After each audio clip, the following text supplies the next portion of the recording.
raconter 3 histoires d'horreur.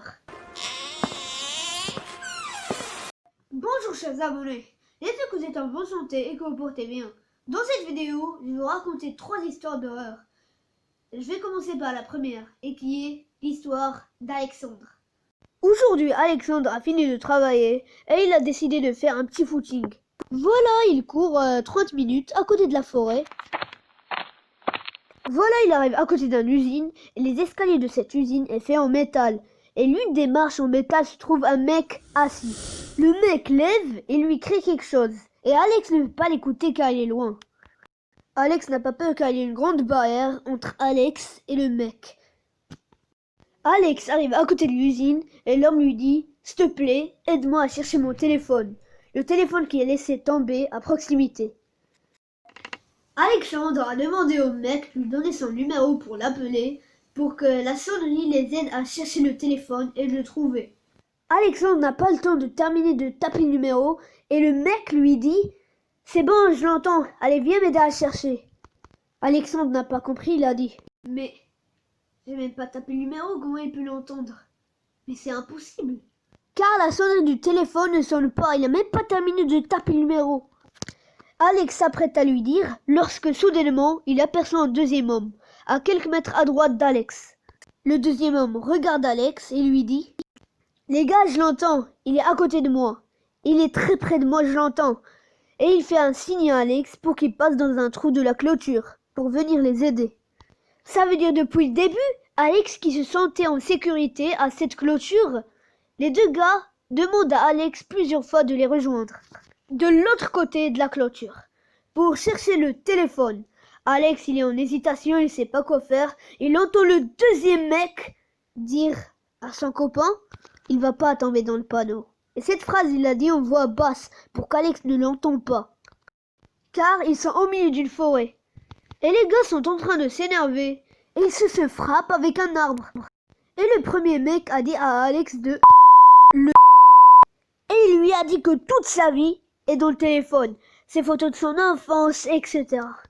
Le deuxième homme, il a disparu. Alex balaye tout ce qu'il y a dans ses yeux de trouver le deuxième homme. Et il voit que le deuxième homme est en fait en train de sortir du trou de la clôture.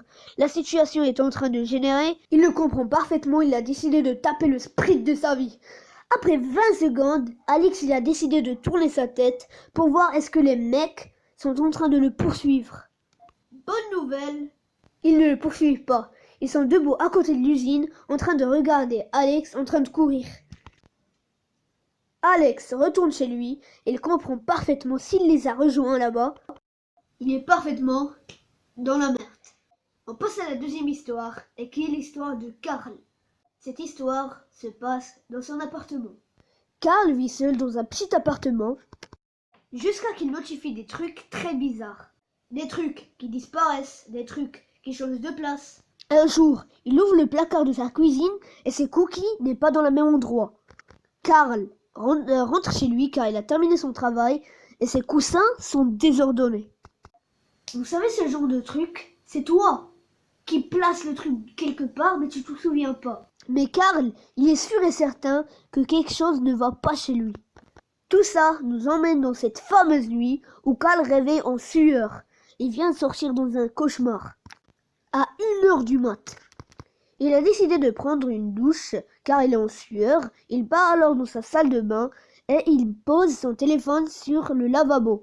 Il met une petite musique pour se profiter sous la douche, pour oublier ce cauchemar loin derrière lui. Après plusieurs minutes, Karl entend la porte de sa salle de bain en train de bouger. Comme il vit tout seul, il ferme jamais sa porte à clé. Ça peut pas être son chat, ça peut pas être son chien, car Karl, il n'a pas d'animaux de compagnie, il vit tout seul. Et dans la salle de bain de Karl se trouve un rideau de douche. Et Karl va faire un truc très malin pour être sûr de faire des idées.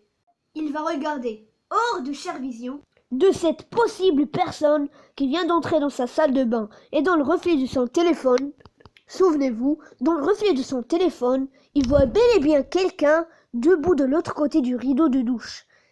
Et là, Karl va faire un truc de beau gosse, il garde sa position. Il a la preuve que quelqu'un est là. mais il va faire comme si de rien n'était. Il va pas crier, il va pas s'agiter, il va continuer sa douche. Vous savez pourquoi? Car il prépare un plan d'attaque. Il met l'eau chaude à fond. L'eau chaude monte très très haut en température. Et quelques secondes plus tard, il y a beaucoup de vapeur. Karl a mal aux pieds car il s'est fait prendre de l'eau brûlante. Karl décide d'ouvrir le rideau de douche.